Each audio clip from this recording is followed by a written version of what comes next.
యోని పూజ అనేది అసలు మానవ శరీరానికి సంబంధం లేదు. ఆయన వెళ్ళి మరి కొంతమందిని అక్కడ తీసుకెళ్ళి కామాఖ్య టెంపుల్ దగ్గర తీసుకెళ్ళి కూడా చాలా సంచలనం సృష్టించినటువంటి వార్త అప్పుడు అది. మరి తను కూడా పూజలు చేశారు కదా. వేణుస్వామి విషయం ఏంటంటే ఆయన గారు యోని పూజ లోకల్లో చేయలే. నేను ఈ విషయంలో ఆయనతో మాట్లాడగలుగుతా ఆయన గురించి. ఎందుకంటే ఆయన యోని పూజలు అక్కడికి వెళ్ళి అక్కడున్న వ్యక్తులతోనే చేయించాడు అన్న వీడియో నేను విన్నా అమ్మ. ఓకే, కానీ ఆయన చేయించిన అని అనలేడు. ఇంకోటి, కామాఖ్యాదేవి ఆలయానికి నేను వెళ్ళేటప్పుడు ఈ జోగ ఎత్తే అమ్మవారు ఎవరైతే ఉంటారమ్మా, మన దగ్గర చాలామంది ఎత్తుతారు. అఘోరి శ్రీనివాస్ కూడా చుట్టుకున్నాడు.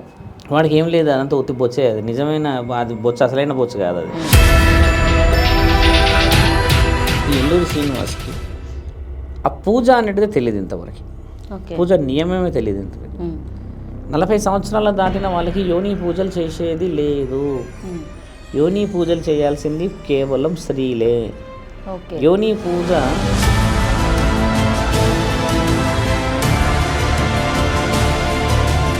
రాధా అనే తననైతే తీసుకురావడం జరిగింది. తన కోసం అయితే పోరాటం చేస్తున్నారు. తనైతే ఇప్పుడు అఘోరి మాతను తీసుకురండి అని చెప్పేసి మాట్లాడడం జరుగుతుంది. అంటే నేనే మొదటి భార్య అని చెప్పేసి అయితే.